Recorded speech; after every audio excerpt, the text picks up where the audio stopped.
briefing this morning, and we are going to just wait just a few more quick minutes, not even minutes, probably like just a minute, for a few people to join. We want to make sure that we have everyone who wishes to attend on the line, because we were having some technical difficulties this morning. Good to see everyone.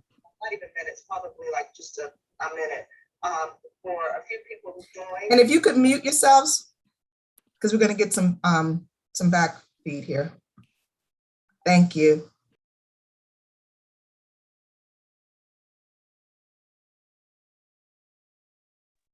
So good to see everyone, even if we can't be in person just yet.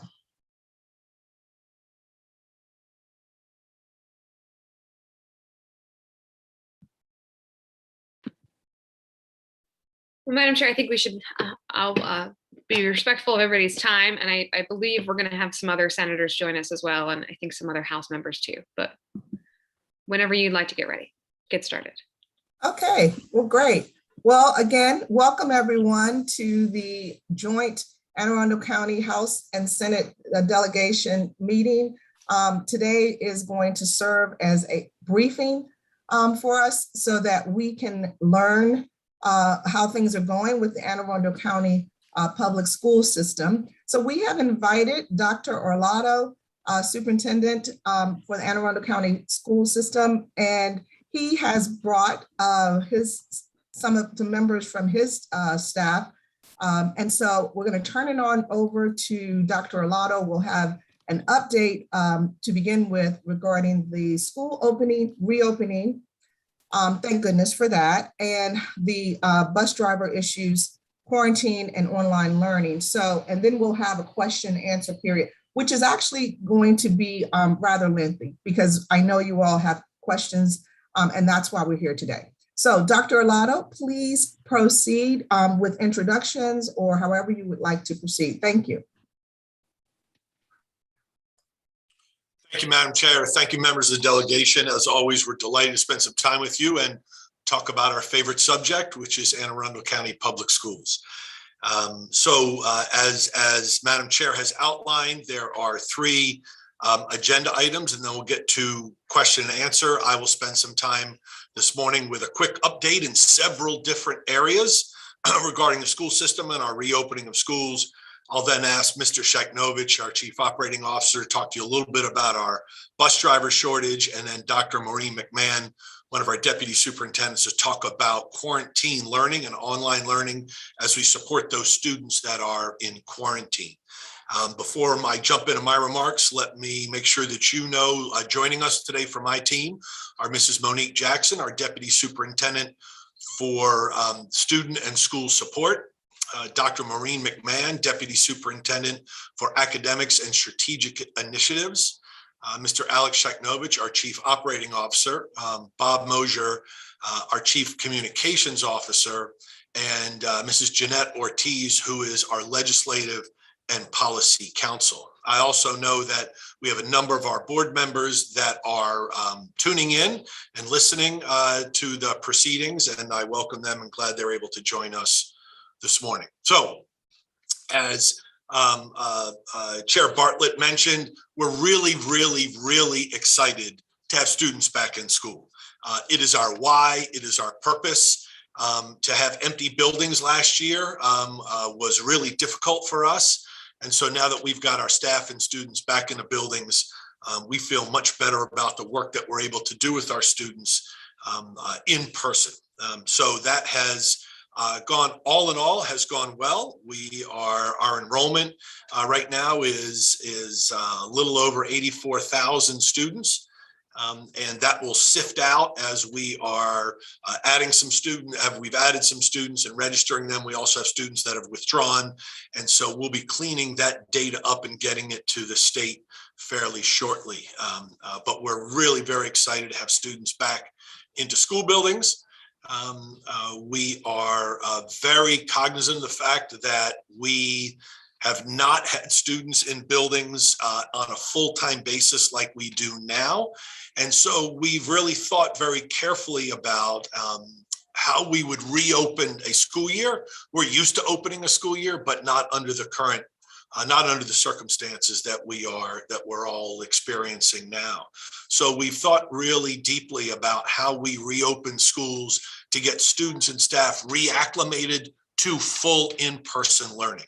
And let me put that in context for you. Of course, we closed schools in March of 20 and went fully virtual. We were sort of on and off with our hybrid learning, but really got into hybrid learning during the starting in February and March of last school year. At best, we had 50% of our students return to school either 2 or 4 days a week last spring. That means, in contrast, that 50% of our students have not been in school buildings since March of 20. That's significant, and therefore, that's why we are really emphasizing what the school year should and will look like as we're welcoming students and staff back to full in-person learning. Both students and staff have to get reacclimated to what that means.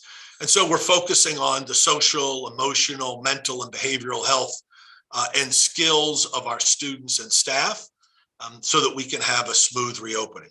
For the most part, that's gone very well.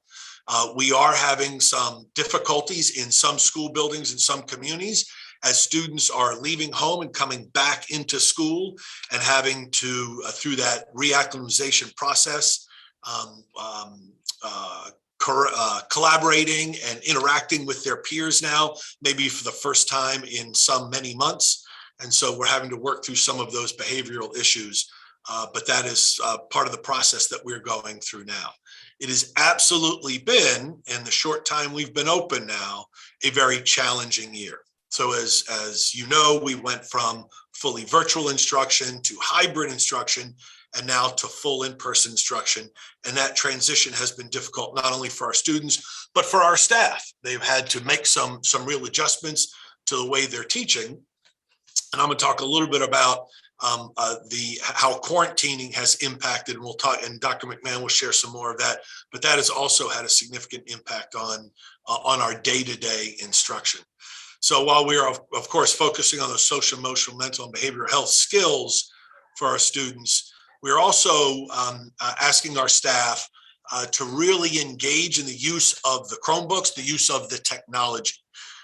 We have purchased tens of thousands of Chromebooks, and now we are, and you've probably heard the term from around the state, around the country, a one-to-one school system. That means that every single one of our students is handed now a Chromebook as they enter either in first grade, or if they come to us as a 10th grader, they are given a Chromebook, and it is their Chromebook for the duration of time they are with us.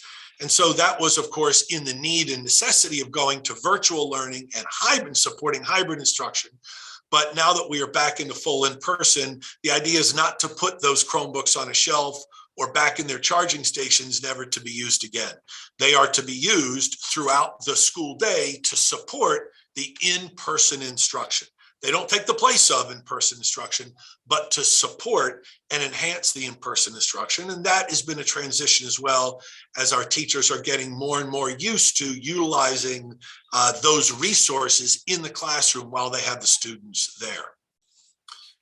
As you're well aware, and we were aware, we knew that going back to school, we were going to be challenged with positive COVID cases. And that is in fact happening in our school system and school systems across the state and school systems across the country. We have to date had 832 positive student cases and 118 positive staff cases. If you are not yet aware, we built a dashboard last spring to update information for the public in real time. That dashboard is updated with what are active student and staff cases, as well as the total number of students and staff that are currently in quarantine. And of course, those numbers shift each day. So those numbers, that dashboard is updated every day, right around the midday period. with those quarantine and positive case numbers. And that dashboard can be found on our website. Again, that was up and running last school year. And then after a week or so, 2 weeks after the school year started, we reinstituted that, and that is being updated on a daily basis. Currently, we have 1,461 students that are in quarantine, and we have 41 staff members that are in quarantine. About 2 weeks ago, we started to see a bit of a dip. The numbers were moving in the right direction, in a negative direction, and we're really happy about that. Unfortunately, over the last week or so, those numbers have begun to climb again, which is really unfortunate and difficult for us, and really is putting a great deal of pressure on our staff and our students. With over 1,400 students now in quarantine, it is quite the challenge to support those students while they are out on their 10-day and hopefully 7-day quarantine. That's something we can certainly talk about. So let me emphasize that the contact tracing process is incredibly thorough, but it is incredibly time consuming. We have had to hire a team of people, and we've had to add to them throughout the year to help us do the contact tracing. Unfortunately, our Department of Health, who is very adept at doing contact tracing, is unable to keep up with the numbers, certainly the numbers that are here in the school, that are being produced in the school system. And so we are left to our own devices to do that contact tracing. We do it in conjunction with the county health department. So when there is a declared positive case, we are in touch with them and they help guide us through the process. But we do go through the contact tracing process at all levels, identify not only the positive case, but all those that are close contacts.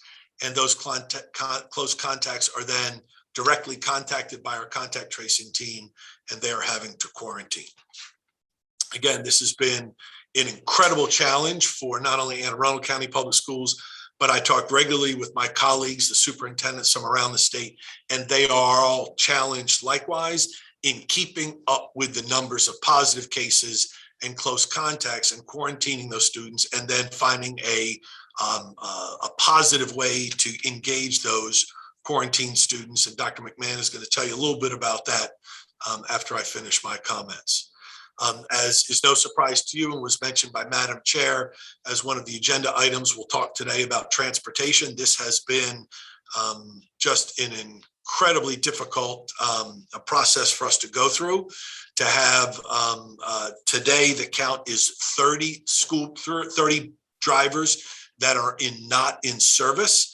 And that number continues to fluctuate, as you well know, and as you're watching the media and reports that we, along with school systems around the state and around the country, are having difficult time staffing, particularly in the area of transportation and bus drivers. And so that number, we began the school year, the number was about 60 drivers. The number is still about 60 drivers short that we need across all of our bus contractors. By combining routes and doubling up routes, we were able to whittle that down to the high teens or low 20s as an average. But then, as life is, we have bus drivers that are being quarantined on a daily basis. That is happening to our drivers. We have drivers that are sick and take a day off or take annual leave for their own health and other reasons. And because of that, and in normal times, each of our contractors has substitute drivers to cover for those normal life daily events. But right now, all of those substitute drivers that any of the contractors have and that we have are deployed. They are deployed out on the road. And so when those typical life events happen, like today, where we would normally have I think the number is 21 drivers out. We now have 30 drivers out, and there is no coverage. So those normal life events are acute and exacerbated by the lack of drivers, and of course now the lack of substitutes. So we continue to chip away at that. Mr. Sheknovich will share some of those methodologies and how we are trying to chip away at that and work with our bus contractors on a daily basis to try and solve this ongoing issue. Like transportation, we are having staffing woes in some other, in all areas really of the school system. We are short teachers. We are short roughly 100 food nutrition service workers. We are short custodians, teaching assistants, and various facilities and maintenance areas. And so if you know anybody that's looking for work, or maybe you all would like to do some part-time driving, bus driving, let us know, because we are hiring. It has been difficult. Our colleagues, both around the state and around the country, are suffering the same in looking to hire these folks in all of these areas. Lastly, let me tell you a little bit about assessments. I know that you were briefed throughout your session last year about mandated state assessments and the MCAP and the MISA science exams. All of those were put on hold last spring, as you know, and moved forward to this fall. That's obviously an odd time for all of us. We typically and always assess these. We engage our students in these assessments each spring, but they were moved to the fall of this year, and MSD opened the several-week window. So we have administered over the past 2 weeks, a little over 100,000 tests in roughly a 2-week period in the fall administration of the MCAP English Language Arts, as well as mathematics, as well as the MISA science exams in grades 4 through 11. Again, as you know, they were postponed from last spring and moved to the fall. So that has been an added challenge to engage those students in those assessments in the fall while we are trying to open a school year in the difficult circumstances that we're in. And that has just been another added challenge. We will, of course, go through the same thing in the spring when we have the regular testing of MCAP and the MISA science in grades 3 through 11 or 3 through 10. When we get to the regular administration in the spring, again, this fall was a makeup. I'll also mention, if you're not aware, that these are all assessments that are now fully online. So with the use of the Chromebooks, the students have been distributed. The students were able to spread out throughout their school buildings and utilize their Chromebooks to access the fully online assessment. So with that, those are just some brief remarks and things for us to talk more about. I'm sure in the Q&A, let me ask Mr. Shaknovich to give you an update on transportation. He'll then be followed by Dr. McMahon and talk a bit about how we are supporting those students and their instruction while they're in quarantine. And then we're glad to take your Q&A. Mr. Shaknovich. Morning, everyone. Again, Alex Shaknovich, Chief Operating Officer. I know that some of us had the privilege of meeting each other on a Saturday, sort of impromptu call to cover this, but some folks were there and some folks weren't able to join us that morning. So I apologize if some of it's going to be repetitive, but I still think it's valuable to fill in all the blanks. I know Dr. Olato ran through some of the facts and figures in terms of numbers, and I kind of do want to put that in context in 2 ways. It is still pretty much across the board that most school districts are facing about a 10 to 15% shortage in terms of drivers. We're at about 9%, so we're right kind of in the mix. Thinking about our school district, about 83,000 kids, you know, a hard number, a hard minimum number is really about 60 drivers short. Howard County is more than 90 drivers short. Baltimore County is more than 80 drivers short. I believe Prince George's is more than 130 drivers short. So as Dr. Olato said, it's not just a regional, problem. It's really systemic across the state and across the nation right now. So a little bit of good news, bad news. Let me do the good news first. Our partners have really kind of helped wrap their arms around the problem and work with us to problem solve. And I'll just hit a few of the highlights. But for example, the city of Annapolis and the county government have sort of put into service their municipal transport fleet to the extent where it can support mostly the Annapolis feeder zone. They've waived fees for students. We've created and publicized routes where they're using their municipal bus drivers and municipal bus fleets to support some of our students. So that's one example of a partnership. And then additionally to the city of Annapolis, I'll just give you another example. The city of Annapolis had 2 buses that they were using as part of their parks and recreations sort of support to help move youngsters around for camps and other activities. So they had taken their 2 buses and they put them through the required inspections and had their drivers go through the required background checks, et cetera. So the city of Annapolis, beyond a municipal transport lift, is helping to directly run 2 of the routes. We here in the school district, we're fortunate to essentially be fully hired in terms of our own. Now, we only run about 55 of our own buses. Remember, the vast majority, 585 of them, are outsourced. So we only run about, on any given day, about 55, but we consolidated our routes and we're essentially able to wring or squeeze out about 7 of our drivers. And we have lent those drivers out to the contracting community. So each and every day, we've got 7 AACPS employees behind the wheels of contracted buses. So they're out there running each and every day. 2 last kind of partners I want to mention. One, the MBA. Some of you are and some of you aren't aware that the governor and MBA have sort of aggressively kind of jumped into the game because it is a statewide issue. And created a Saturday opening. So this past Saturday, actually, the MBA opened up CDL testing sites at, I believe, 5 locations across the entire state. We were able to have 11 drivers go through it. Unfortunately, only 5 of the 11 drivers passed, but that, that's kind of in line. The MBA said on that Saturday call that they have about a 50% first-time failure rate. So the ones that don't, they go into a reteach loop, and then they're eligible to take the practical test again. All of them had already passed the written test, otherwise they wouldn't have even been able to participate in the driving test.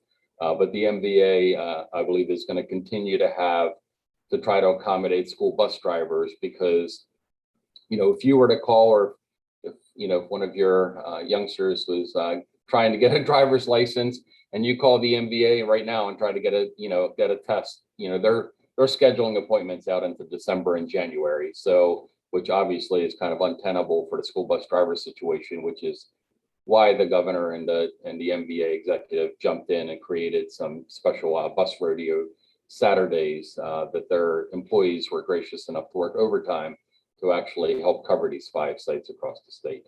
And the last partner I want to mention is really our county government. We've been working hand in hand with not just the executive branch of county government, but more specifically with the County Workforce Development Corporation and the Economic Development Corporation in terms of essentially developing some strategies to help sort of support and bolster the CDL industry, the school bus driver industry specifically. And some of the things that we've come up with are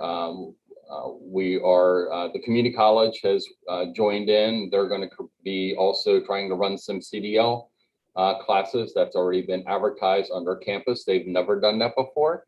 Other community colleges around the state have historically been in the CDL driver game.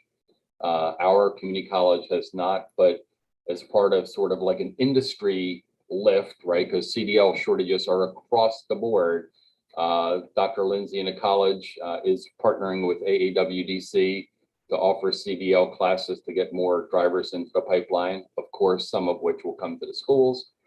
AAWDC created a proposal for the county executive to do some recruitment and retention bonuses because really we've got 2 problems simultaneously. We need to recruit new entrants into the school bus driving profession, but then we also need to be able to retain the ones we currently have and make sure that they do not decide to pursue employment elsewhere. And clearly, on any given day, any bus driver can walk out the gate of any of our lots and get a pretty substantial salary increase, get a pretty substantial signing bonus. So, I mean, in a way, it's a fortune that we have the ones that we do have currently, and AAWDC is working with the administration to create a recruitment and retention strategy on it. 2 other points are, one, the AAWDC is working with us to have a hiring fair. It was pointed out by the contractors that that's something that the bus contractors, that's something that they wanted some assistance with, and AAWDC really has some great skill sets in terms of doing hiring and job fairs. So they are partnering with us and actually with recreation and parks because they're struggling to find childcare workers as well. But it won't be focused solely on bus drivers. I want to make that clear because, as Dr. Arlotto mentioned, we have a lot of support personnel. So the focus of the recruitment fair won't be for teachers or principals. It will be for bus drivers, bus aides, will be for custodians and food service workers, maintenance workers, but also childcare workers, camp workers, et cetera, for recreation and parks. So some of the support structures. And then the last piece, the county executive, I know has been in working collaboratively with the school district to put forward a proposal to fund what will in the end amount to be a compensation increase for drivers and aides. It looks like there's a proposal, a placeholder that's been introduced before the council just yesterday evening.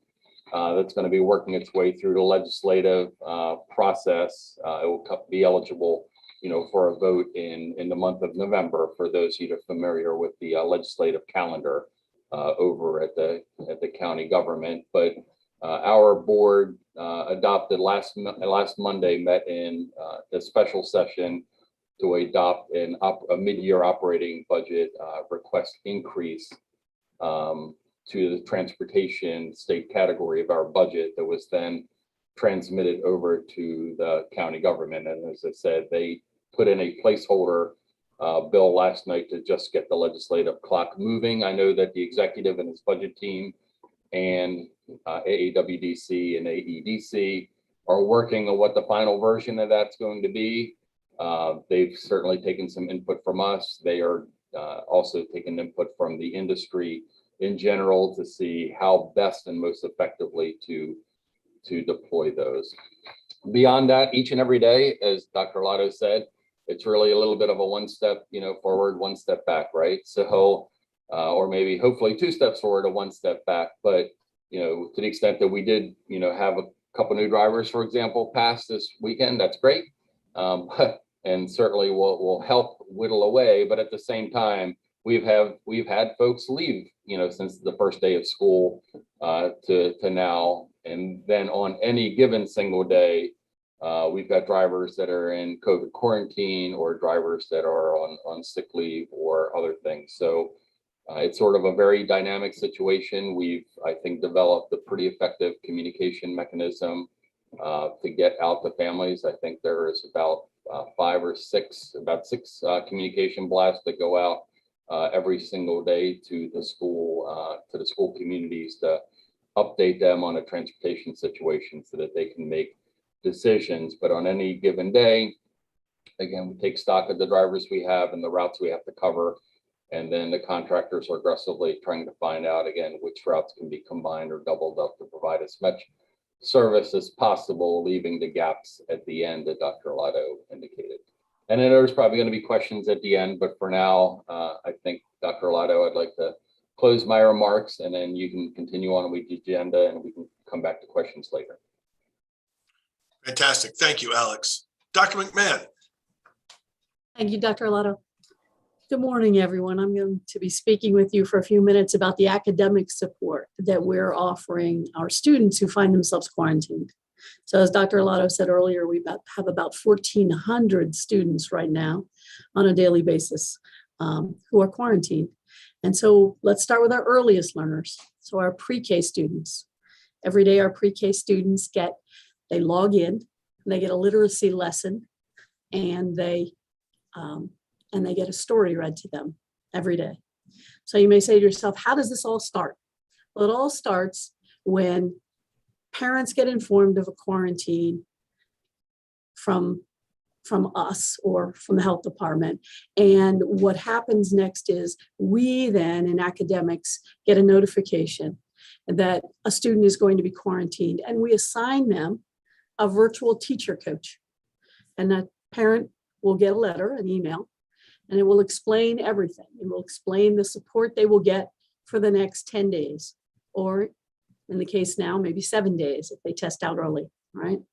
And it will tell them exactly what to do. It'll tell them their schedule, and it'll tell them the name of their teacher coach, and it will tell them the kind of support they'll get.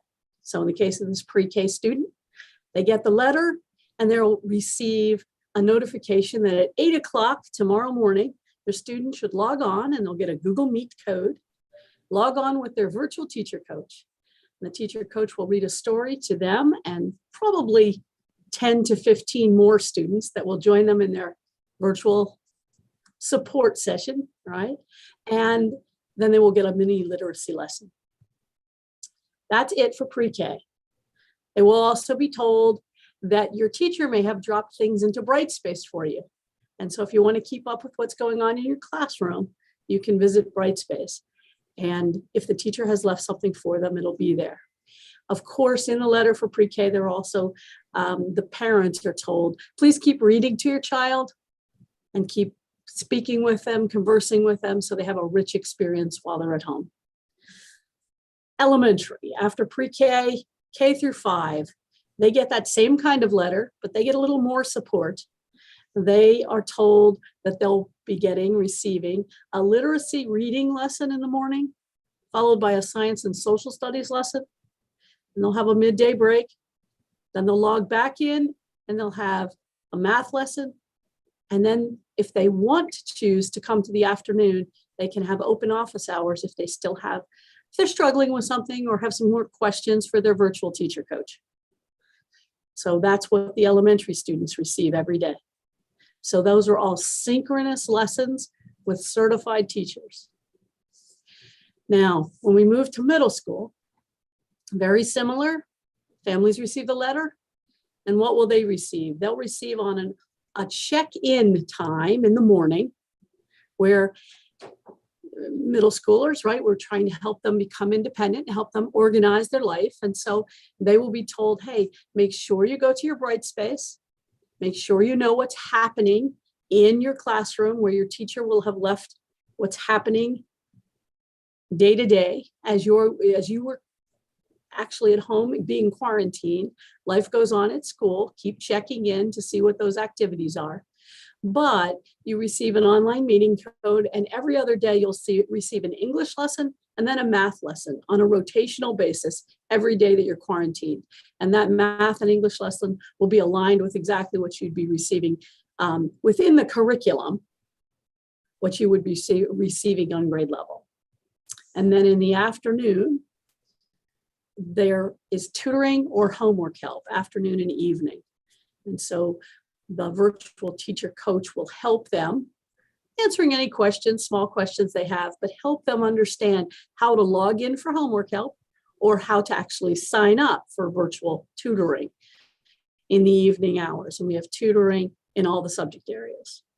So that's good for middle school. And finally, high school, same idea, but there will be a check-in in the morning. There'll be an assigned check-in time when, in this case, we're actually working with the high schoolers who check in with us. The virtual teacher coach is working with them to figure out, because there's a lot of classes, figure out, do you know what you need to do? And do you have any questions from what your teachers left you in your Brightspace, the learning management system that we have, right? Do you have any questions? If not, we're going to help talk with you and help you make good decisions about the homework help, virtual homework help, and virtual online tutoring that you'll be going to this evening. And we'll move you in that direction. So we're feeling really good that the students who are under quarantine aren't being left alone by any means. They have whatever their teacher left them, but at the elementary level, they have real synchronous teaching happening every day. At the middle level, they have an organizational effort, Q&A, and the tutoring and homework help. And then at the high school level, they have, again, whatever their teachers are leaving them, and then a virtual teacher coach who can help them make good decisions about where they need to go next. In some cases, they can help them directly, but where they need to go next in deciding what homework help they need on a given night and what tutoring to sign up for. So we feel we feel like that rounds it out for students who are away. Is it ideal? Well, it's not ideal, right? I mean, we want our students with our teachers in their classrooms, but is it a good foundation where they will keep a footing in their academics and get support while away from the classroom? Yes. So with that, Dr. Arlato, I'll pass that back to you. Thank you, Dr. McMahon. Before I pass it back to Chair Bartlett to go through Q&A, could you mentioned Brightspace as a learning management system. Could you define that in 30 seconds or less for the delegation? Right, so Brightspace is we call it a learning management system. Many felt like in last year, we were in virtual teaching, that our Google Classroom was a learning management system. It really wasn't. It was a classroom environment, it was a vehicle, but not robust to be called a learning management system. This is actually a vessel where teachers can continue to curate their academic materials. They can have their assignments. They can put up drop boxes for their students to turn in work. There are feedback loops. There's even eventually a place where teachers, students, and families can communicate with each other within the frame, this Brightspace frame. And eventually parents are allowed in. So parents will actually have a way to see where their student is on track or potentially not on track.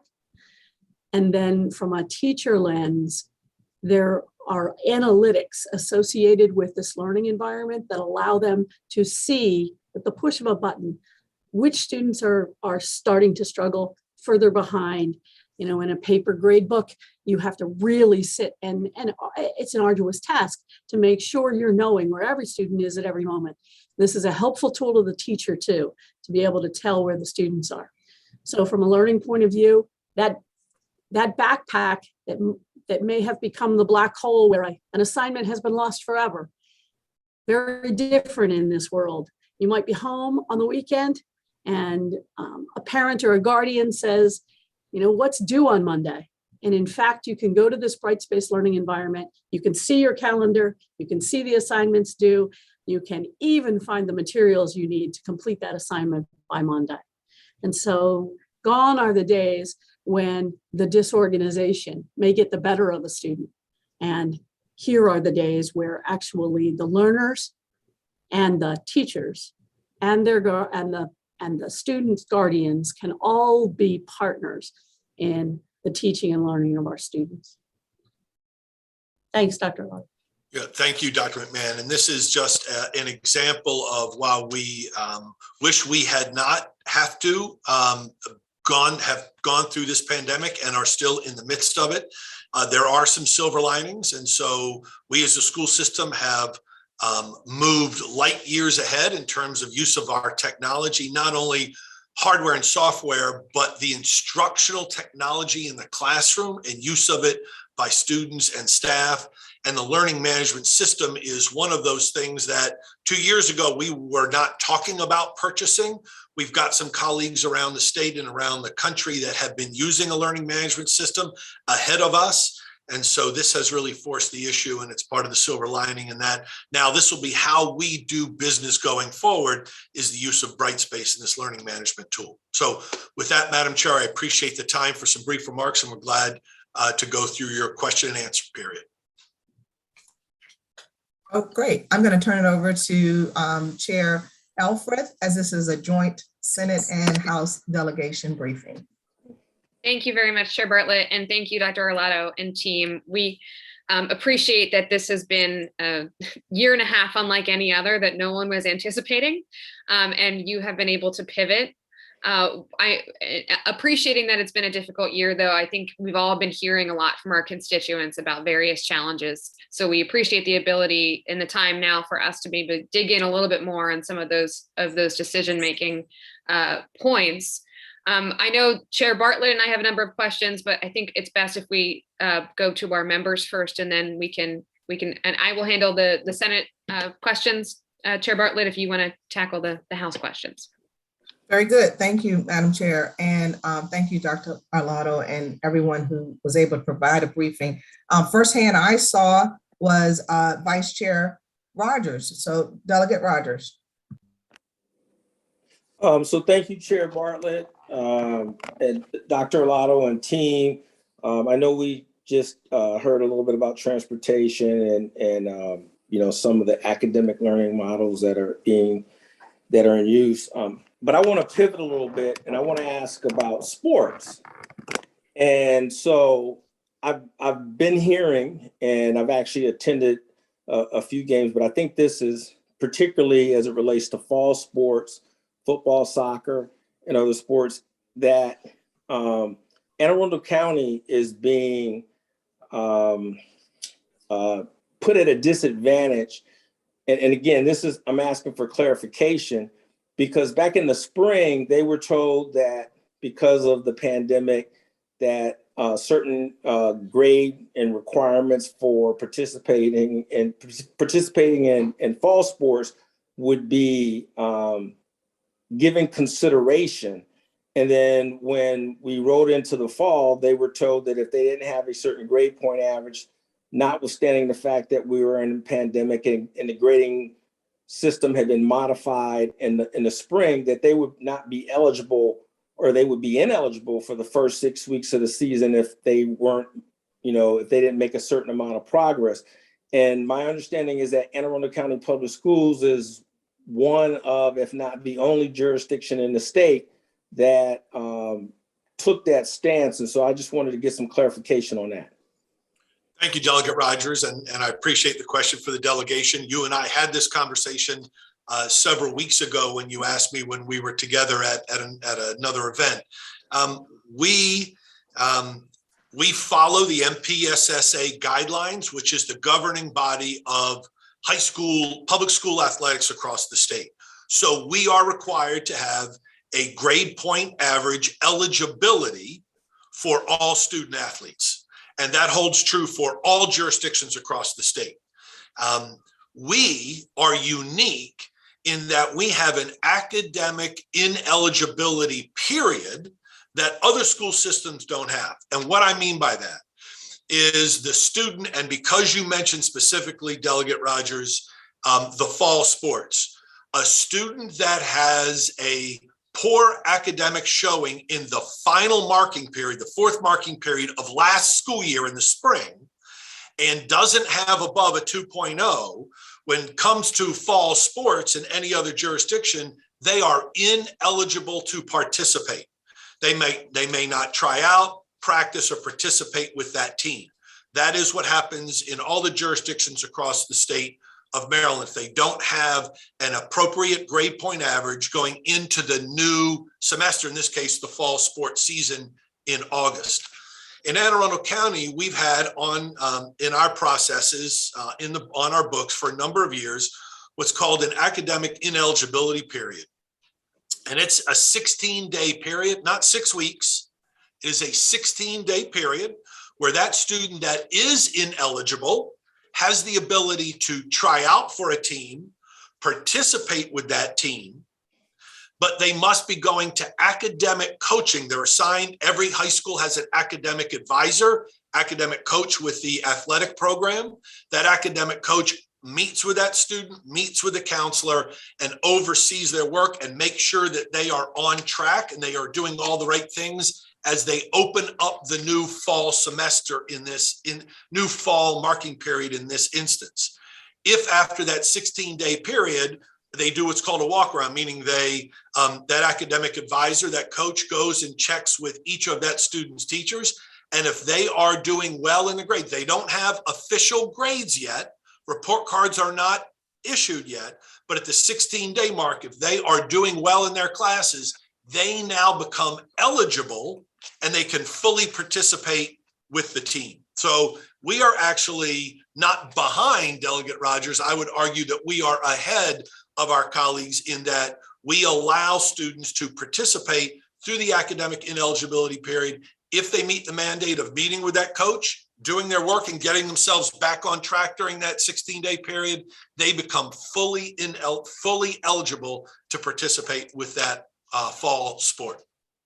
So I appreciate that clarification, Dr. Arlotto, because to your point, we did speak earlier, but as I've gone to a number of games thus far, I'm hearing different things for the coaches. So that clarification is important.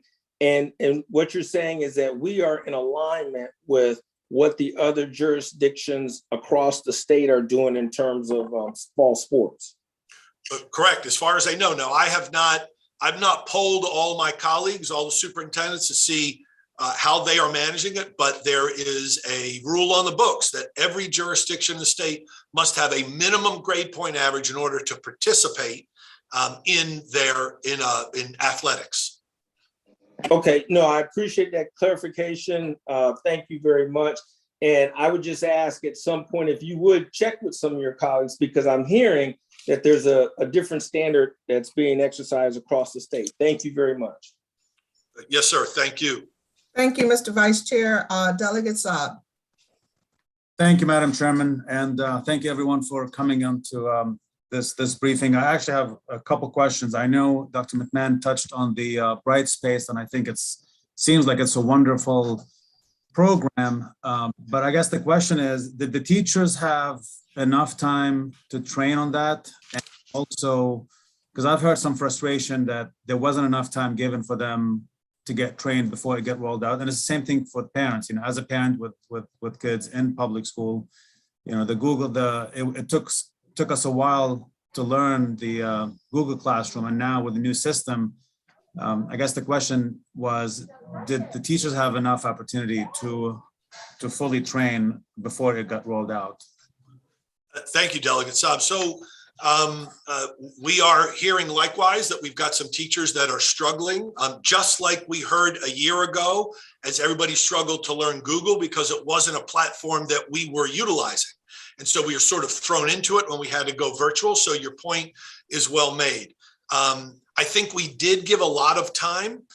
Is it enough? I don't know if I can answer that question. So we'll continue to provide professional development for our teachers so they can become better adept at using the new learning management system, this new tool. What I can tell you is that we did what I'll call a slow roll. We were very purposeful in that we didn't change horses midstream last year. We had considered onboarding Brightspace last school year. We talked to teachers, and the advice we were given, and we followed that advice, was to slow roll Brightspace and allow everybody to finish the year, students, teachers, and parents, in the Google platform, the Google atmosphere. We then slow rolled and started professional development last spring and throughout the summer so that teachers could begin to use and learn Brightspace. We also, as the teachers returned, we gave them some concentrated time before the students arrived to work on Brightspace and to learn it and to use it. And each building has what's called a Brightspace champion, meaning one of their colleagues who's better than the others at utilizing it. Might not be an expert, but the best we have at experts right now in utilizing Brightspace to help their colleagues build these virtual spaces, build these virtual classrooms.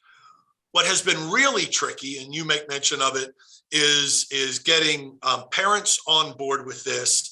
And then, of course, students. The students didn't get an opportunity like the teachers to do any professional development. They were sort of thrown into it.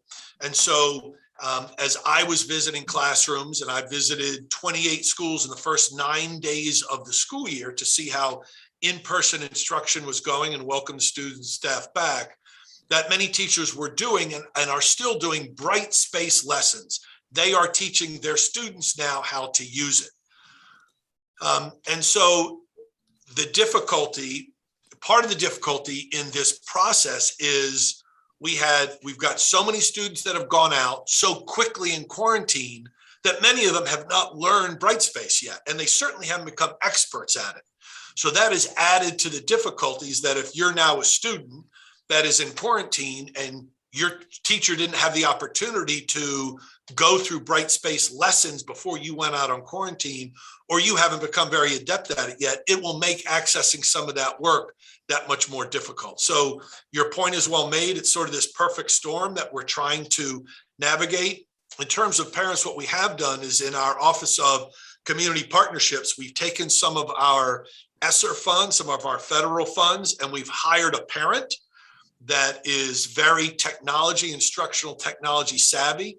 And she has really trained up on Brightspace, and she is going to be sort of our Brightspace champion for parents. She's going to be conducting seminars and webinars for parents, and she'll be the go-to person for parents, sort of like a help desk when it comes to Brightspace. And so she'll be kicking that off fairly shortly now to help parents access Brightspace. And do thank we you have for the the, question. thank you. Do we have the capacity? So I guess you said there's a coach that's assigned to each student. So how many students are assigned to each? And with the increased number of quarantine, can it be handled, or will some students be left behind? Yeah, so that's a great question. So our plan is not to leave any students behind, but your point is a very good one. The more students that are in quarantine, the more difficult it becomes. We've had upwards of over 1,700 students in quarantine. So 1,400 is not a good number, but it's a better number. And so the fewer students, the easier it is to manage. What I will do, and then I'll turn it over to Dr. McMahon if she wants to share more, is understand that when a student goes into quarantine, it's not this teacher in the classroom that's managing that student that's in quarantine. While we're asking them to put classroom information and work into their Brightspace classroom for access by the student, we are having to take our central office staff, who normally might be writing curriculum, and they are now out in classrooms substituting, or they are the ones that are actually managing the online classrooms for students that are quarantined. That's how we're able to manage this. Dr. McMahon, you wanted to add something? I would just like to add that the numbers going up, as Dr. Lotto said, do stress that system. But at this present time, at 1,400 to 1,500, we are in very good shape with the mechanism that we've put together to actually manage the students who are in quarantine. And as he also said, what we're trying to make sure is we don't lose students who are at home who check out of learning for 7 to 10 days.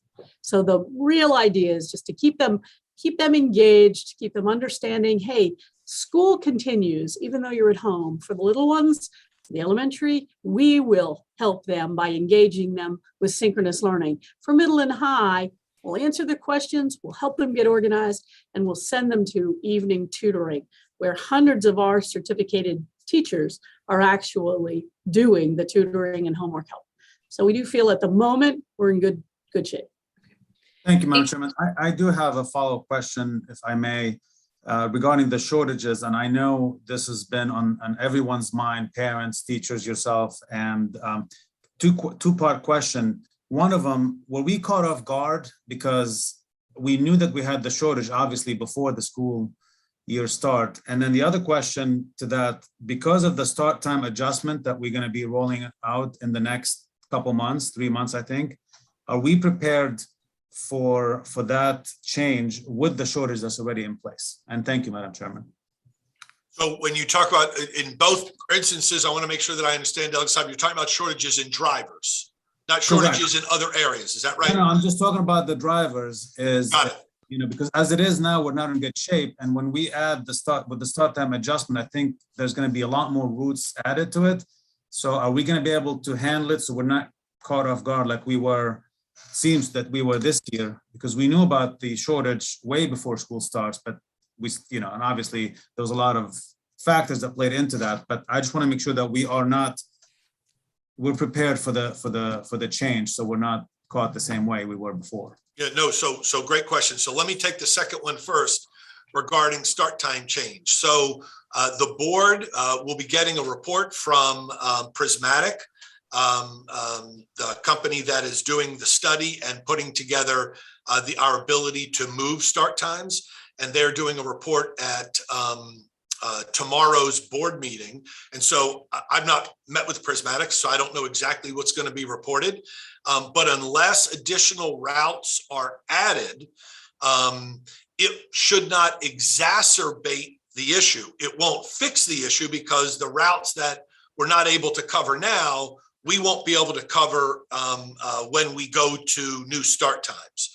But if no additional routes are added in whatever suggestion or suggestions Prismatic, this company, makes, it should not exacerbate the issue, but we will still have an issue of, regardless of what time the buses run, with the pickups and drop-offs, we're still short drivers. So that's still going to be an issue. The first part of your question, were we caught off guard? We knew that we were going to be short because we knew the averages were out there across the state and across the country. The difficulty is these drivers don't work directly for us. They work for transportation vendors. And the nature of the much of the bus driving industry, Delegate Saab, is those drivers go on unemployment during the course of the summer. And while they're on unemployment, there is no incentive for them, if they're not going to return, to let their boss know that they're not going to return. And so the bus drivers don't return to work literally to get into their buses, do the inspections, and start doing their test runs until just a day or two before the school year begins. And in this case, that was the Thursday or Friday before Labor Day when we started school. And so that's when we started to find out, or our vendors started to find out, the contractors, exactly how many drivers they were going to have on their books and how many drivers they were going to be short. So it was actually, we knew that we were most likely going to be short because that was what was happening across the industry, across the country. But we didn't know specific numbers until that Thursday, depending on the contractor, that Thursday or Friday before Labor Day. Is that accurate, Mr. Sheknovich? Anything else to add to that? No, sir, and it's not specific to one company. So we've got 15 delegates. We got 15 different contractors that are working for us, and as of this morning, 7 of the 15 actually have vacancies. So it's not a concentrated issue either. It is, as we said, spread across the platform here within this county, and equally so amongst the neighboring jurisdictions that surround us. Okay. Thank you, Dr. Leto and team. And if I could just suggest that when you do set up those tutoring opportunities for parents on Brightspace, if you could share those with us, and I know we would love to get that out to our constituents and help you spread the word. We appreciate that. Senator Riley. Thank you very much. Dr. Olato, your first comment was we have about 84,000 students. Is this a drop from, let's say, 2 years ago? Is the numbers holding steady? Are we having a migration to homeschooling and private schooling? Could you address that? Thank you, Senator Riley. So we are right now at around a little over, just a hair over 84,000. We are up from last school year, but we are down from 2 years ago. And I think it's a combination of some families have gone to, overall, some families have returned to us, which is great. From this time last year, our numbers are up. So we've returned some of those homeschool parents. We've returned some of those private school parents, but not to the degree that we were back in 2019. Thank you very much. I have a question for Alex. Alex from the school board. Let's talk about buses. Dr. Olato was very kind to allow me to get behind the wheel of the bus, but I do need a CDL, don't I? Yes, sir. Okay. I got a call from some parents concerning notification when their buses will not be running.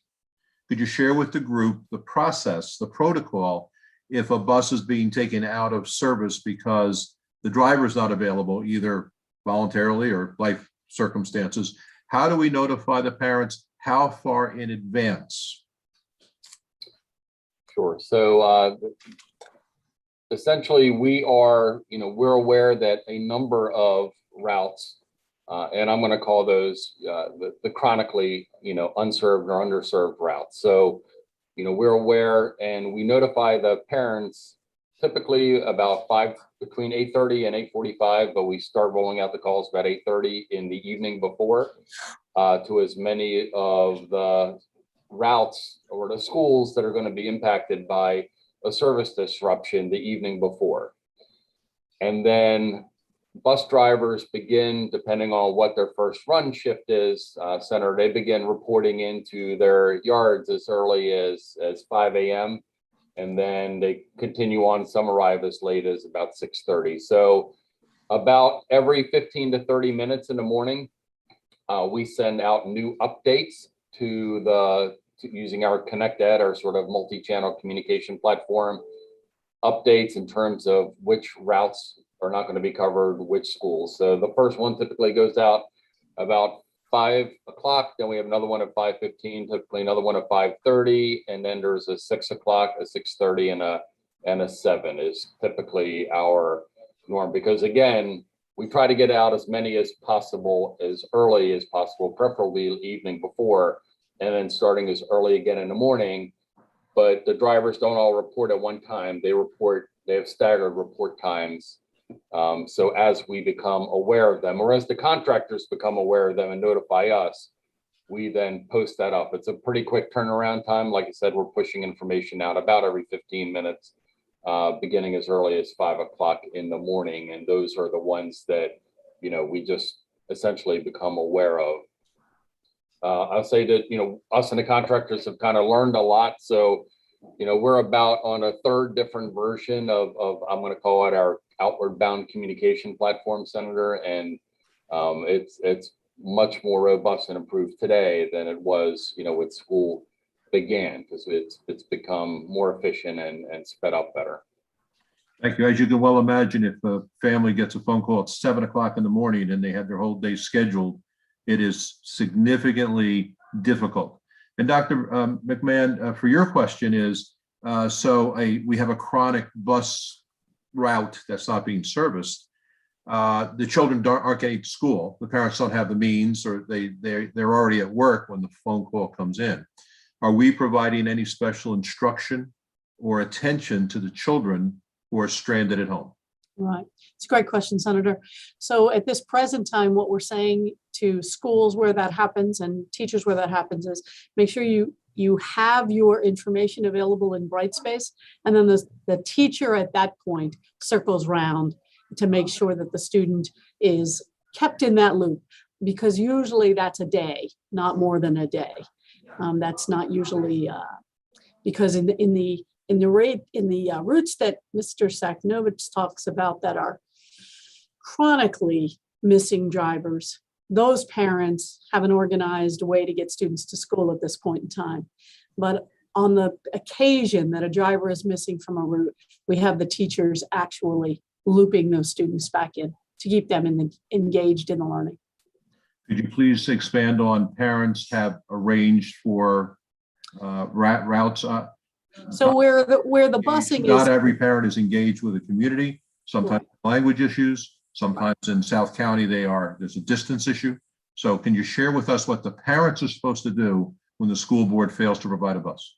So certainly I can, and I'll pass that off to Mrs. Jackson as well, because we have a medley of things that we have said to parents, including the PTAs have reached out and independently to organize formal and informal carpooling and parents in neighborhoods. So through the parent organizations, many people are doing it very differently all over the county, but that's one thing that's happened.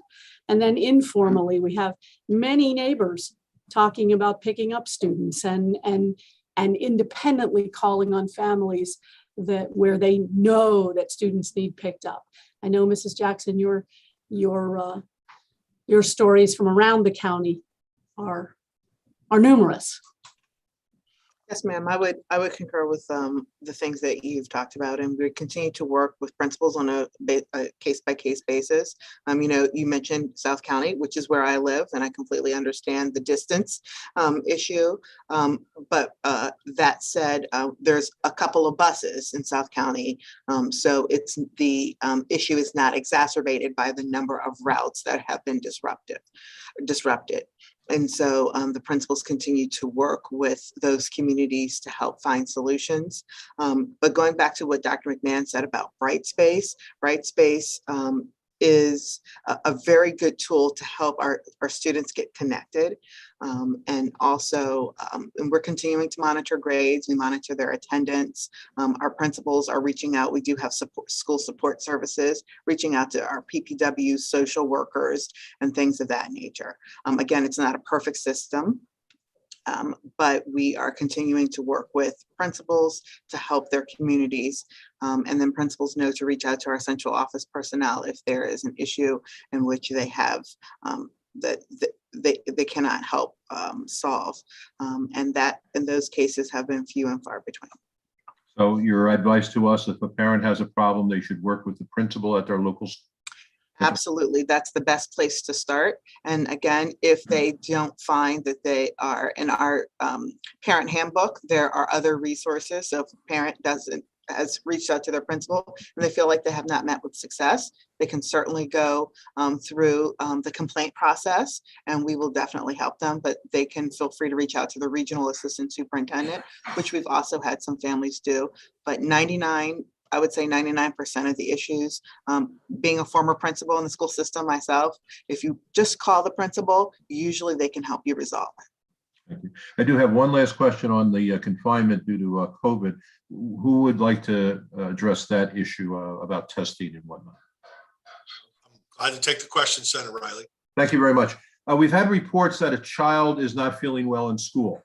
Could be allergies, could be a cold, could be a flu. Yet they're sent home for this long period of time, and some of their surrounding classmates are also impacted. Could you address the process and the protocol for identifying students who have COVID-like symptoms and how it impacts the students surrounding that child? Sure. So it has changed over time. The advice that we have gotten from the CDC, the Maryland Department of Health, and our own Department of Health regarding identification, contact tracing, and quarantining.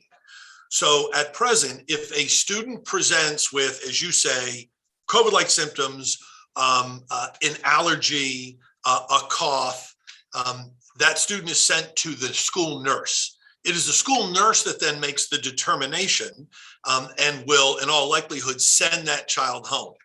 They're not sending that child home necessarily to quarantine. They're sending that because they've not been identified as a close contact of a positive case. That's a different process. But the student, in the instance, the example that you gave, that is maybe suffering allergies, would be sent to the nurse. The nurse would call the parent. That child would go home, and the nurse would give the parent the instruction saying, one, you should get your child tested, or two, go to the doctor. And if the doctor says, and sends a note back that says, yeah, George has allergies all the time, this is all related to George's allergies, then that child can return to school after 24 hours. That is between the nurse and the parent and the child's doctor. And if the parent gets them tested, it's negative, they can return to school. If a child is identified as a close contact, that goes through the contact tracing process, and they then must quarantine for a minimum of 10 days. They can exit the quarantine at day 7 with a negative test after day 5. So again, this close contact, how do you define that in the school system, in the school building? Yeah, so the close contact is defined by the CDC, the Maryland Department of Health, and our Department of Health. The close contact is that student that has been within 6 feet of a positive case, positive individual, for 15 minutes or more over a 24-hour period. Okay, sounds pretty subjective, but that's above my pay grade. You are, and this is part of the difficulty we are suffering through contact tracing, sir. And this is, if you don't mind me interrupting you, Oh, it is really very difficult, and it is subjective. And we are, the rule that we have been given or are living by is we work really hard to rule that student out so we don't have to quarantine them, so that we can keep them in the classroom. I don't want to have to quarantine anybody. And I believe we, school systems across the country, sir, are over-identifying students to quarantine. I We're don't doing it. agree. We're doing it for all the right reasons, right? We promised parents that we would keep students safe and that we are told how to contact trace, not our area of expertise, to go through the contact trace and quarantining process. But we are trying really hard to meticulously rule a student out, because if we can't rule them out, then we're told we have to rule them in and we have to quarantine them, and we don't want to have to do that. So Thank you very much. it is subjective in many instances. We try and be as objective as possible. Thank you very much. Thank you, Senator. Okay, let's go move on to some of the House members, and thank you all for patiently getting in the queue. And I see you. First, I see Delegate Chisholm, then I'm going to have Delegate Henson, Delegate Pena-Malnick, Delegate Bagnall, and Delegate Jones.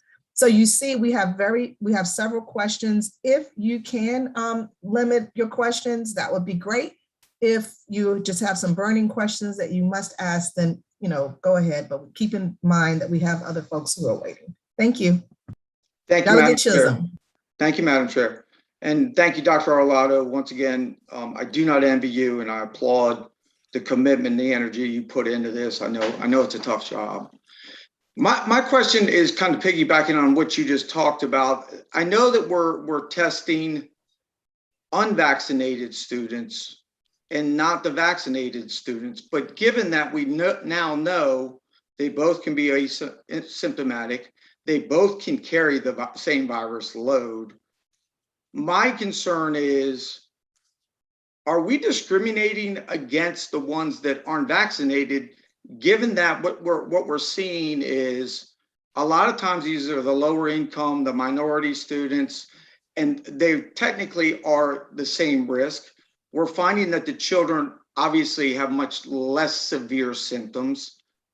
Should we be testing anybody at all? And if we are, why are we only testing the unvaccinated when they have pose the same risk as the ones that are vaccinated at this point, given that demographic that is unvaccinated does seem to be the lower income, the minority students. And so that's a big concern of mine, which is also building on the whole quarantine problem. Because of all the testing, are we now creating a problem in quarantining way too many kids? So thank you, Delegate, for the question. Let me talk a little bit about testing first. So right now, the only capability that we have in testing is in our health rooms done by our nurses, and we have test kits available. So if a student, like the student that Senator Riley mentioned, who is presenting symptoms in school, that student can be tested in the health room by the nurse with parent permission. If the parent doesn't give permission, then that child is sent home and asked to see their doctor, and I went through that process. So right now, the only testing that we do, that we're qualified to do right now, is symptomatic testing of students in the school building during the school day. We are going to be enhancing that in that through a partnership with the Maryland State Department of Education and the Maryland Department of Health. They are providing funds to school systems around the state, federal funds that they got to school systems around the state to begin surveillance testing. And this is getting to your point, sir, surveillance testing in schools. We, of course, are not equipped to do that. We're not trained and we don't have the staff to do testing. So we have the Maryland Department of Health screened a number of different testing companies, and they gave us a short list that we were then able to interview, which we did in collaboration with our Department of Health. And we have hired a company and contract with a company called Capital Diagnostics. They are going to be staffing people throughout our buildings to start doing surveillance testing of students, which is basically random testing to see if somebody is positive. And the idea being that if there is a positive person in the building, even if they're asymptomatic, that you remove them from the building, and that, as you say, they could be carrying that viral load, whether they're vaccinated or unvaccinated, they could be carrying that viral load, as you mentioned. I'm speaking as though I know what I'm talking about, so please understand that this is not my area of expertise. I am learning this through the process of working directly with the public health experts. So we are going to begin this process. Understand also, delegate, that a student that is randomly drawn to be part of the testing process, they have to have parent permission. So we'll be sending parent permission slips out. If a parent says, I don't want my child to participate in that testing program, they will not be part of the testing pool that we will draw from to do the surveillance testing. Regarding your question about testing the vaccinated versus the unvaccinated, great question. And I am simply not smart enough, or I am simply unable to answer that question. That's a public health and a medical question as to why we would select one versus the other. This is what is being recommended by our Department of Health, the Maryland Department of Health, and the Capital Diagnostic Labs. They're the ones they're doing this in other places. And so that's where we get our public health advice. I don't want to venture down a road as though I can properly explain to you the part about viral loads and why test this group versus another group. What I can tell you is that we are told that we should only be testing those, as you mentioned correctly, those that are unvaccinated versus those that are vaccinated. Thank you, Dr. Arlotto, and thank you, Madam Chair. Delegate Chisholm, and we're going to move to Delegate Henson. Thank you, Madam Chair. Thank you, Dr. Arlotto and your team for the presentation today. Just piggybacking on my colleagues' comments, the Anne Arundel County Department of Health has a really brilliant website at aahealth.org/COVID-19 data, and it does show the vaccine distribution throughout the county. And minority populations and low-income populations have received a fair amount of outreach. And if you check out that data, it does show that vaccine uptake rates in those communities are on par with other communities throughout Anne Arundel County due to some very hard work that's been done throughout the county. My question surrounds implementation of the blueprint. Specifically, I'd like to ask about two areas because I know that there are a lot of areas of focus in the blueprint. I wanted to ask about some of those wraparound services, about social workers, and about after-school services in particular. For instance, at Annapolis High School, there's over 2,000 students, and it's my understanding that there's only one social worker there, but there's a great need for social work services. As it relates to after-school services and then weekend opportunities, I'm hearing that some of the thinking is to use some of that additional time and resources for punishment or punitive opportunities for the students.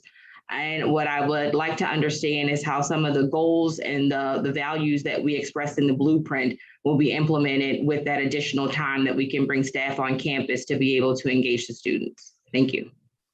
Thank you, Delegate Henson. Mrs. Jackson, would you like to speak to some of the student supports? Absolutely. Good morning, everyone, and thank you for your question, Delegate Henson. You are absolutely correct that officially assigned Annapolis High School has one social worker.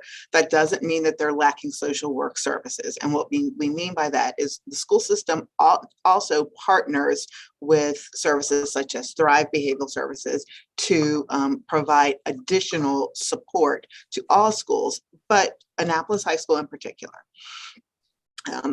They also have their school counseling staff. The ratio is a little bit higher than other high schools, as well as their administrative staff as well. You mentioned punitive support for students. I would like to hear a little bit more about that. I don't believe that that is widespread. What I do believe is happening, especially with our schools that are community schools, is that we are absolutely using that as an opportunity to expand. I just had a meeting with Dr. Pugh this morning to do a few things to help families, to provide food, to provide opportunities that we know that if students aren't able to have access to learning because they don't have access to food or support or those basic needs. Those are some of the things that we know grew out of the pandemic that, especially in the Annapolis cluster, as well as other clusters, we're looking to support. In addition to that are the schedules that we have created within the school day also support that. So our Office of School Counseling through our local school counselors are also utilizing that time to provide behavioral support and wraparound services to families. So is it where it needs to be, Delegate Henson? Absolutely not. But through the support of the blueprint, which I can bounce over to Dr. McMahon, who oversees that work, we have teams that are meeting on a regular basis. We have specialized, we have set, Dr. McMahon, I don't want to take the credit for it, and Dr. Olato under their leadership have set up work groups that are meeting on a biweekly basis at least to set up some of those supports. And Delegate Henson, as you're well aware, we started with 2 community schools and now we went to 9 and now 12. And over the next 5 years, we may very well have upwards of 30 community schools that we'll be supporting. So those are, that's sort of a slow roll, but that's a direct relation to your comment about how Kerwin will be supporting. We'll be able to utilize some of that funding to support our students and our schools that are most in need. Dr. McMahon or Alex, anything to add to that regarding the blueprint? I think we're on track as you suggest, Dr. Olato. Thank you. Thank you, Delegate Henson. Delegate Pena-Melnick. Good morning. Thank you so much for the information you provided. It's great to see my colleagues. I have a question regarding the number of students that have not register or come back into the system. Are you able to tell us? I know I represent Prince George's and Arundel counties proudly. I love them both. And some of my schools in Prince George's have one particular school, more than 500 kids that have not returned.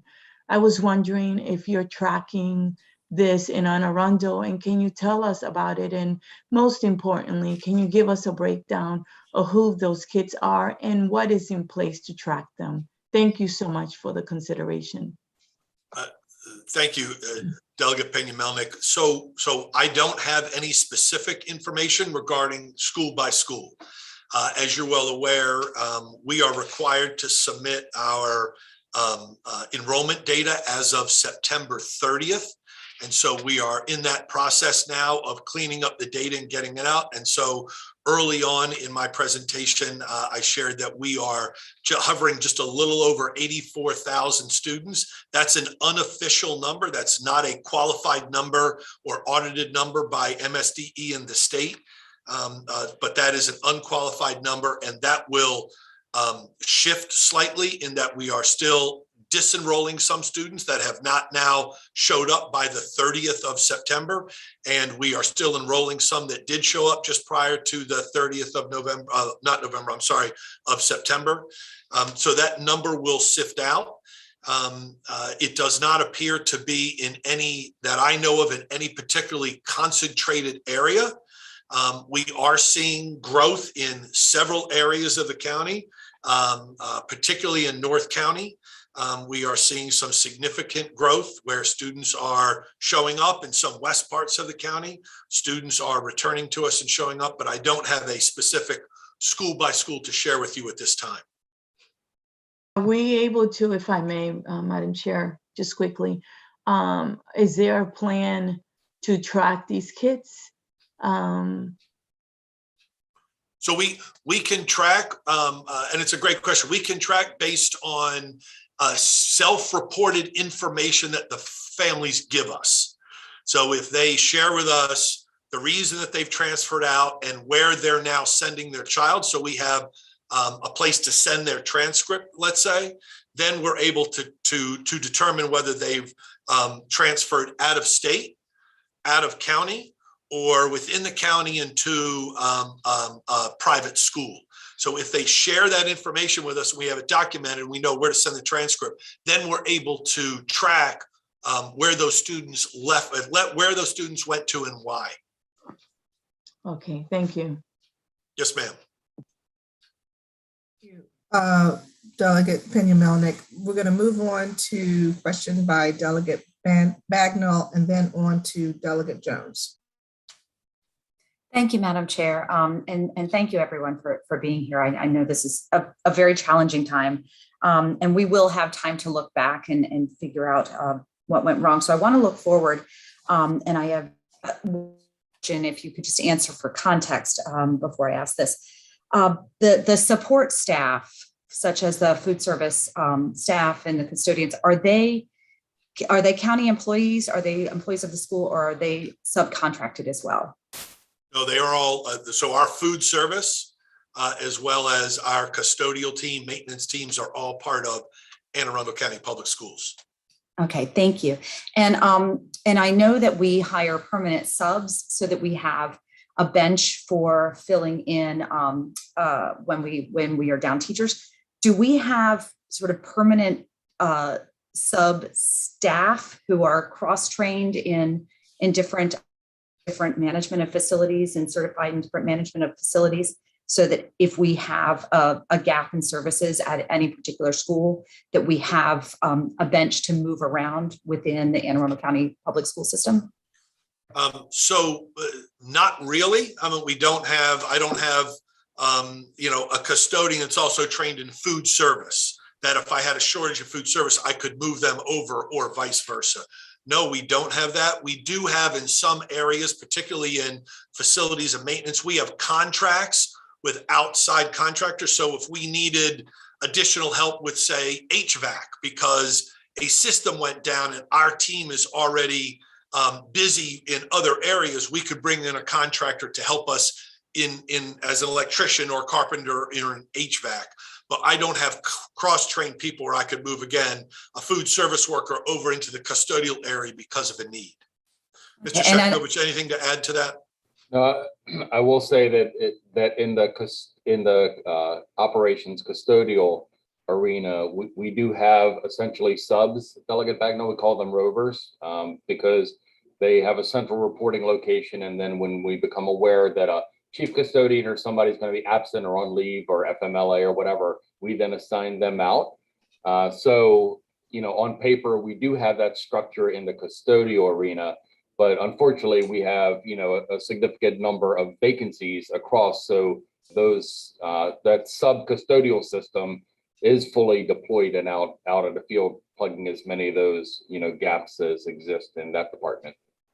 Okay, thank you. And my other question was going back to the issue of the buses. I know that we are doubling up. I know that we're trying to meet the need, but I am concerned that right now we're really reliant on good weather, and we are going into the fall season. We are going into the winter season, and we still have bus routes that go out in the morning and for whatever reason are not able to do, they do the pickup, but then they can't do the delivery. And what is our plan going forward to compensate for bad weather? Because obviously, if we're giving parents notice about a weather issue, and is likelihood that we will be able to continue to do that in bad weather is very low. Are we looking at a potential virtual option versus a snow day? Are we looking at a potential earlier call on bad weather? How are we looking sort of 5 steps ahead? Should we still be in this same bus driver crisis? Thank you, Delegate Bagnall. So there is no easy answer to the transportation issue, as we've discussed. The bottom line is we need drivers. As we enter into the winter season, and as we think about those inclement weather days, as you know, we have just a couple built into our calendar. If we are able to make a call early, as we follow the weather, and we do so throughout the winter days. We subscribe to several weather services so that we can follow the weather.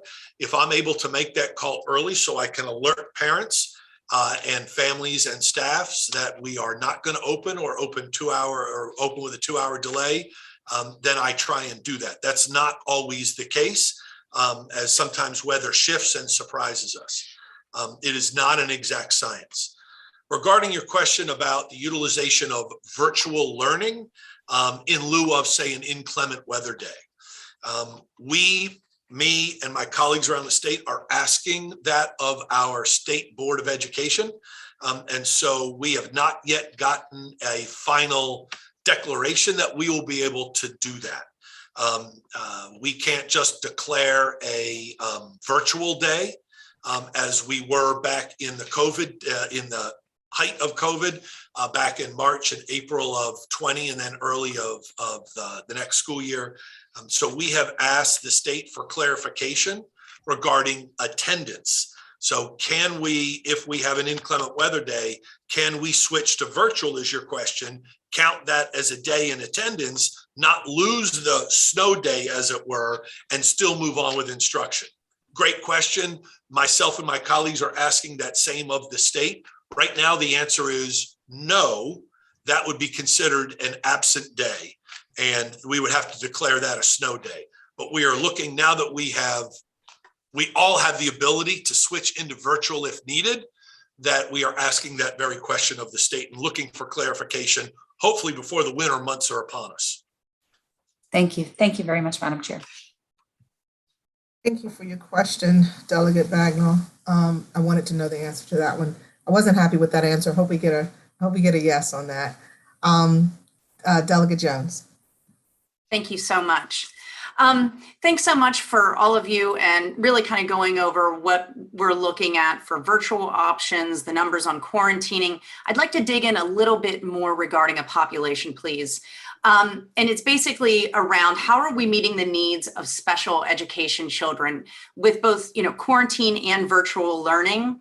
I've spoken to some, and, a teacher said to me, I have disproportionately more students with compromised immune systems, whether it be respiratory or other things. And it's also my understanding through other conversations that home hospital teaching requests have skyrocketed.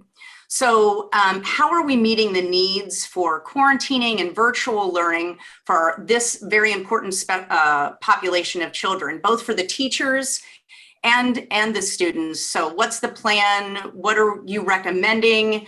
And what are the virtual options for this population? Thank you, Delegate Jones. I'm going to ask Dr. McMahon to share, but before she does, please understand that this is, and it's a great question, it's really, really difficult, right? If you've got a child that needs, and I'm going to use an example, physical therapy, where physical therapy needs to be literally hands-on a student, then when we went to virtual back in March of 20, providing those services became absolutely impossible. We had to switch to virtual, and we are unable to do that. So we have a place now where we're in a place now where we are going to have to provide compensatory services. We're going to have to make up services for those special education students that have not been able to gain full access to the services that they need and deserve because of the virtual, either because of the virtual environment or because of their, because of COVID and their current medical circumstance, they're unable to be in person. It makes it virtually impossible. Our special educators have been phenomenal. They are working individually with parents right now in meeting through IEP meetings to discuss how we can deliver services and compensatory services for those services that have been unable to have been delivered in the virtual environment. Dr. McMahon. Thanks, Dr. Arlato. Delegate Jones, good question. And as Dr. Arlato said, our special needs students are unique, and they're unique to a student. And so in some cases, many of those special needs students who are of greatest need flourished in the virtual environment. And so in some cases where we have pieces of their instruction still continuing virtually in order to meet targeted needs. In some cases with our speech and language students who have those needs, we have adjusted, and in some cases students flourish because they literally need hands-on from their SLPs, and we have adjusted our in-person engagement with them to meet their needs. In other cases, it works better to actually work with them virtually. So as Dr. Lotto mentioned, it's literally IEP meeting by IEP meeting with the families to make the decisions, what works best for your child. And so it's slow going in some cases, but we continue to move forward. We continue to, we have been given a time frame between now and the spring to actually meet with every family to chart this course out for their individual child, and that's what we're doing. So if I may follow up, Chair. So it is my understanding, as you talked earlier about virtual teaching coaches, what I didn't hear a number of how many virtual teaching coaches there were, and then can you break out special education virtual teaching coaches from that number as well? So the virtual teacher team is about 30 strong, and that depending on the numbers of students that we have at any one time, that'll move up or move down. And so that's just a flexible number. It's dynamic. As the need grows, the backup teachers are on the bench waiting to be put into the game. With respect to special educators, we have at least 5 special educators with unique specialties that are engaged with those students. And that doesn't take into account our service providers. So any student who's quarantined who needs speech and language, needs occupational therapy or physical therapy, those needs continue to the best of our ability. The service provider needs are on top of the virtual teacher coach. So in many cases, they continue with their special educator teams if they go to virtual quarantining. Now, in some cases with students at the centers, for example, Ruth Eason, Marley Glenn, Central Special, in some cases, the actual virtual teaching is happening in a combination with a special person on my team here at Central Office and the teacher of record in the school. So things are being done very organically and very uniquely to meet the needs of our special education students. Thank you, Ms. McMahon. And could you just also make sure to touch upon, has home hospital teaching requests, because of having to be with the student, as you discussed with specific IEPs in this population, have they gone up dramatically, and how far are we from keeping up with that demand? Thank you. So home and hospital actually comes under Mrs. Jackson. I will say this piece, and I'll turn it over to Mrs. Jackson. The home and hospital numbers, it depends. The requests come for many reasons. So you can imagine when the Delta variant of COVID rose, we had many families looking for alternative options. And so they were calling home and hospital, they were calling home instruction, and they were calling the virtual academy. So all 3 of those areas were being hit simultaneously with requests.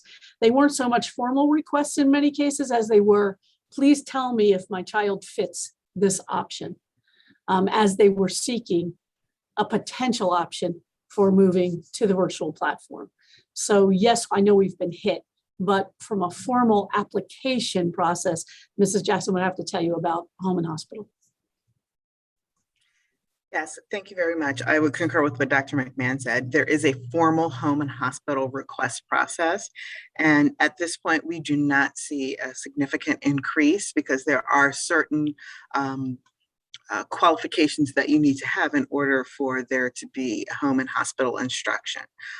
What you may, again, you may have heard that there may have been an increase in home instruction requests. As Dr. McMahon said, people will call central office and need help. And any of our offices will help anyone. And so, yes, they may have reached home and hospital because that's probably the term that they know best. And so our home and hospital office may have transferred them or helped them find the services that they need or qualify for. But the official requests, we have not seen a significant increase in them. Thank you. I would add, Delegate Jones, we have seen an increase, not in home and hospital, but requests for homeschooling. Parents that want to withdraw their child and homeschool because of a medical concern, a COVID concern, but those numbers have increased. Okay. Thank you, Delegate Jones. I have just a couple follow-up questions. I've been taking notes this whole time, and we have a couple follow-up items after today, but just to bring home some of the questions that were asked, appreciating that we work on the bus issue, we work with contractors, and we are very much at their mercy in many cases. But in the future, so we can avoid the first day of school or first week of school kind of chaos that we experienced, can we find a way to work with our contractors and assess the situation in July, for instance, to try to get ahead of this in future years? Is that something we could work on together and with, frankly, the state superintendent as well? Yes. Okay, wonderful.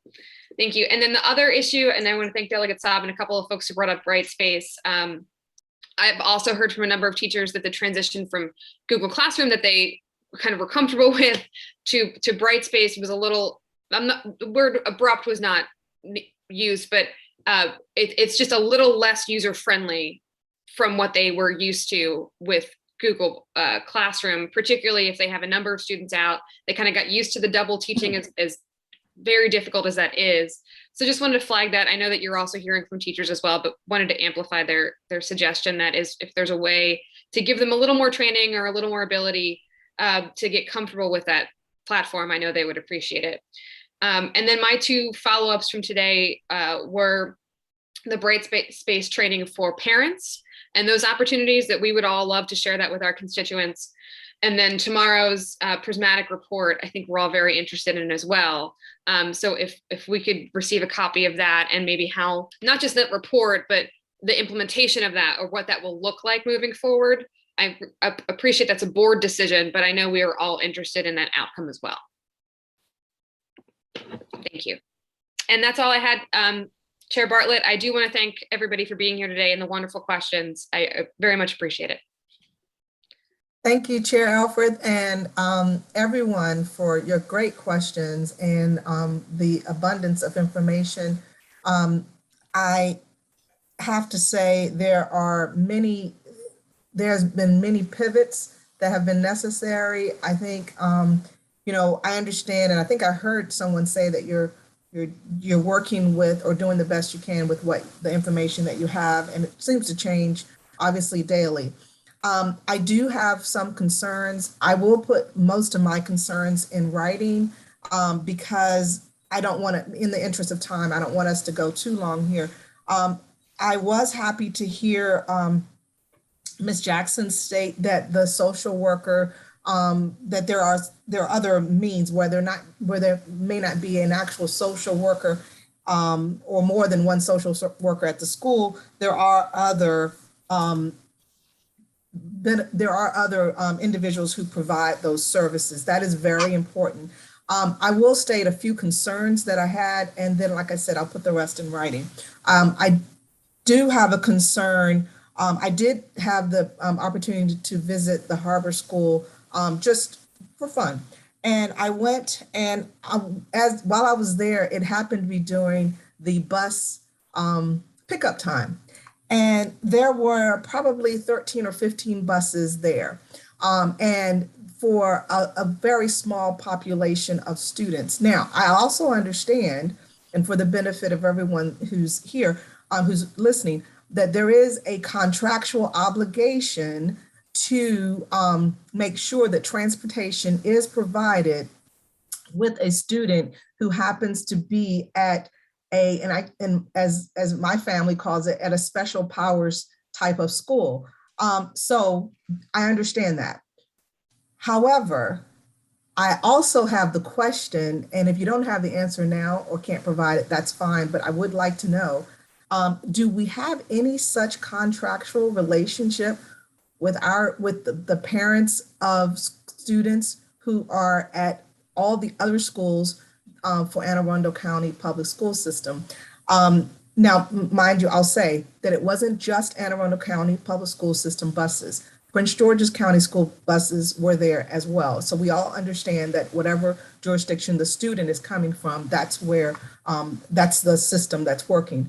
But given the fact that we have said across the board, all of the school systems are having this transportation problem, it seems to me that we're at a point where we should look at what the obligation is to the parent or to the student with respect to making education available to them. So that's a comment. That's not really a question. And actually, I don't think it would be in your best interest to actually answer that question right now. I would like for you to take a little bit of time to think about what I'm asking. And that is could there be a contractual obligation, or is there a contractual obligation to the student and to the parent to get that student to the classroom from the county school system? The other comment I'd like to make, if I may, with respect to the behavioral issues, and Dr. Arlotto, you brought this up in the beginning, and I know that there has been some work with respect to the community and the students, particularly at Annapolis High School, given some of the problems that were there.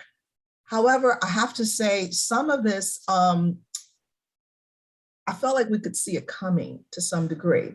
One, because of the fact that we knew that Anne Arundel County Public School System had a very high arrest rate. We knew this. We knew this from the report that is provided by the state.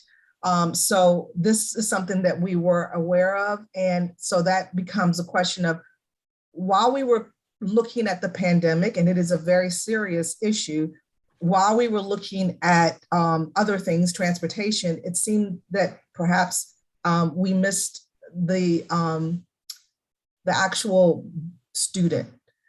The mechanics for the students were at issue, but the actual student is a concern that I have, and I just wanted to express that.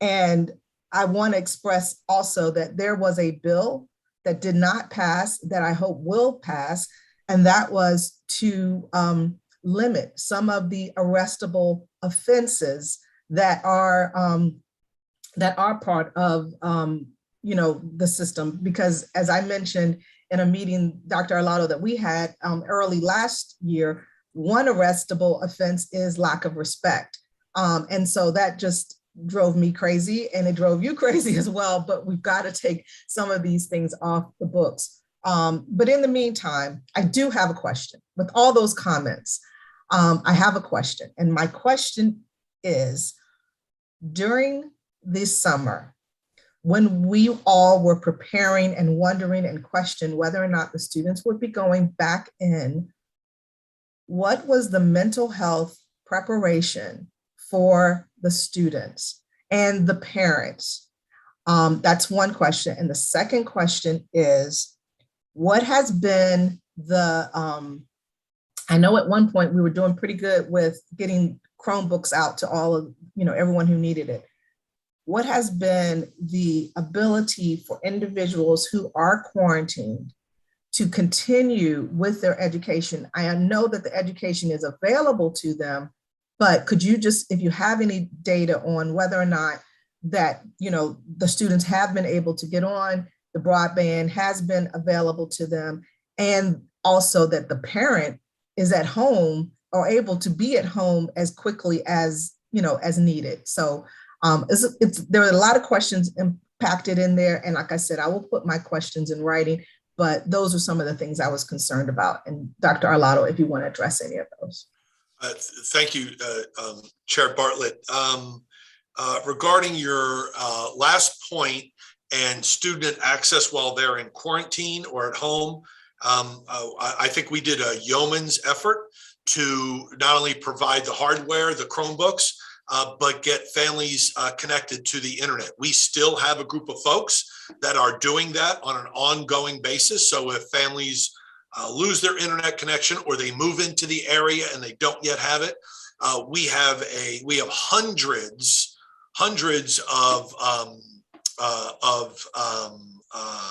hotspots that we are handing out to families that we continue to pay the monthly service on.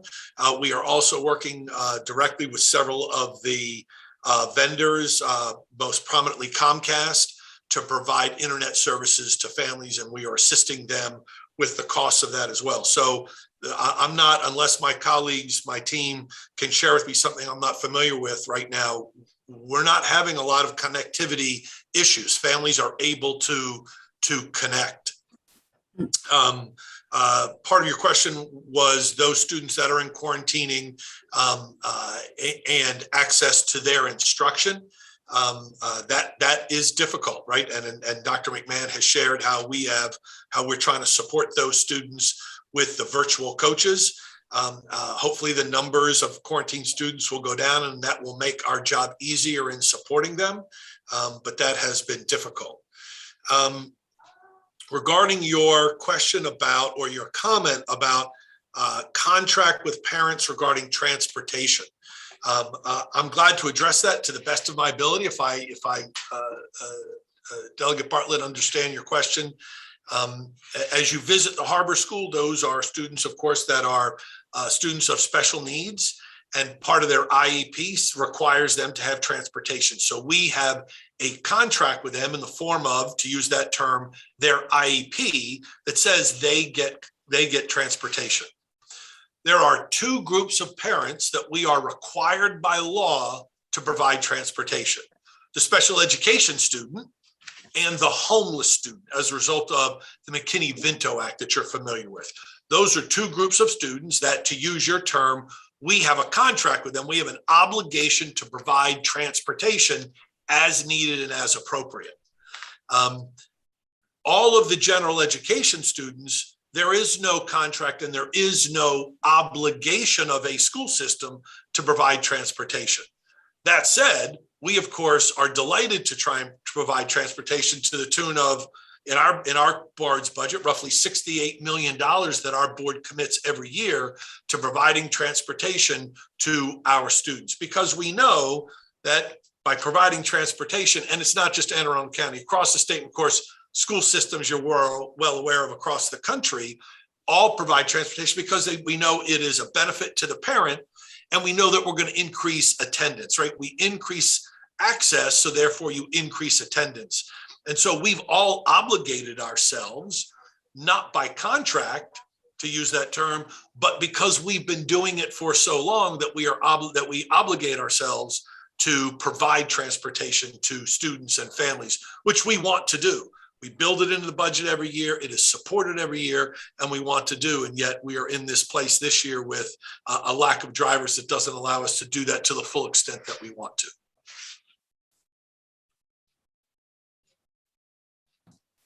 Thank you. Thank you very much. I appreciate your response, Dr. Arlotto. You finished so abruptly. I wasn't sure you were finished, so I appreciate that. I'm sorry, so that concludes my remarks. My apologies. No problem. All righty. I don't see any other raised hands, and I really I just want to thank Dr. Arlotto. I appreciate you and everyone from your team coming out this morning and providing this briefing for us. Senator Chair Elfreth, I appreciate your work with me in making this happen today, and at your suggestion. And also Delegate Henson was also someone who suggested that we do this today. So I'm very glad we were able to get this information. Thank you, members, for being available, making yourselves available. And I assure you, we will have follow-up. And I have had a couple of questions that have come to me via text. A couple of particular requests were, there was a September report, Dr. Arlotto, that I believe, a preliminary report that was mentioned, that you mentioned maybe. And also, of course, as Chairman Elfreth mentioned, we would like the prismatic report as well to be shared. It's very helpful. So unless I am missing anything, Chair Alfred, did you have? I just wanted to thank everybody. And of course, our legislative session is a short 3 months away, and we look forward to our annual breakfast with the board. But if there are any legislative priorities coming from AACPS, I know we would all appreciate those with enough time to be helpful. But it's hard to believe 3 months until we're back at the State House. Chair Bartlett, I do see Delegate Bagnall's hand raised. Thank you, Madam Chair. This was actually just a logistical question for both of you. Would it be of value if we have follow-up questions to compile them and send them directly? I think that would be the easiest way for everybody. Yes. So if anybody does have questions, please get to us in the next few days, and we'll get those over to AACPS. Great. Well, we are going to adjourn our meeting. One announcement to let everyone know that we do have our legislative priorities meeting scheduled for November 15th. And we will be providing that information out, but just go ahead and save that date for November 15th for our legislative priorities. Thank you everyone for joining. We are adjourned. Thank you.